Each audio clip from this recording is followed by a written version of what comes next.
বাংলাদেশের ইতিহাসের সবচেয়ে বড় বাজেট পেশ হতে যাচ্ছে আগামীকাল। 2024-25 অর্থবছরের জন্য মূল্যস্ফীতি, রিজার্ভ ও রাজস্ব আদায়ের বড় চ্যালেঞ্জ নিয়ে প্রায় 8 লাখ কোটি টাকার বাজেট প্রস্তাব পেশ করবেন অর্থমন্ত্রী আবুল হাসান মাহমুদ আলী। এসব চ্যালেঞ্জের উত্তরণ ঘটিয়ে আগামী অর্থবছরের বাজেটে মানুষের আশা আকাঙ্ক্ষার প্রতিফলন ঘটবে কিনা তা নিয়ে বিশ্লেষণ করেছেন অর্থনীতিবিদরা। এই চেমিতুর রিপোর্টে থাকছে বিস্তারিত। শর্ত সাপেক্ষে কর্পোরেট কর হার কমানোর সিদ্ধান্ত নিয়েছে এনবিআর। উৎপাদনশীল খাতে তালিকাভুক্ত নয় এমন শিল্পের কর 27% থেকে কমিয়ে 25% করা হতে পারে। তবে অন্য সব খাতে কর অপরিবর্তিত থাকবে। 16 লাখ টাকার বেশি বার্ষিক আয়ের ক্ষেত্রে ব্যক্তি পর্যায়ের কর হার 25% থেকে বাড়িয়ে 30% করা হচ্ছে। বাজেটের ব্যয় মেটাতে সরকারের ঋণ নির্ভরতা আরও বাড়ছে। আগামী বাজেট হতে পারে প্রায় 8 লাখ কোটি টাকার। এর 1/3 অর্থই আসবে দেশি বিদেশি ঋণ হিসেবে। ঋণের পরিমাণ হতে পারে 2,80,000 কোটি টাকার মতো। আগামী অর্থ বছরে মোট ঋণের মধ্যে নিট বিদেশি ঋণের লক্ষ্যমাত্রা ধরা হচ্ছে 1,15,000 কোটি টাকার মতো। বাকি 1,65,000 কোটি টাকা নিয়ে হতে পারে দেশি ঋণ।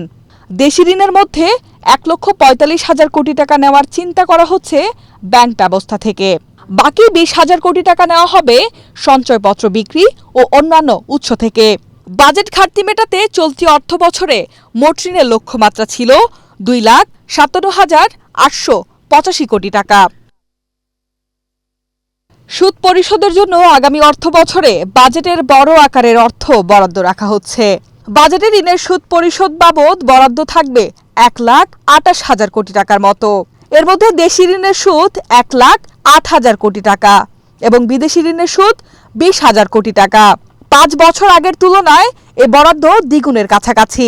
চলতি অর্থ বছরে বাজেটের সুদ খরচ বাবদ 94,776,000 কোটি টাকা বরাদ্দ রাখা হয়েছিল। অর্থ বিভাগ সূত্র বলছে, অর্থ বছর শেষে সুদ পরিশোধ বাবদ ব্যয় আরও বাড়তে পারে।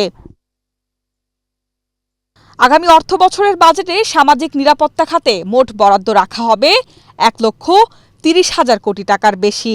চলতি অর্থ বছরে এ খাতে বরাদ্দ ছিল 1,26,272 কোটি টাকা।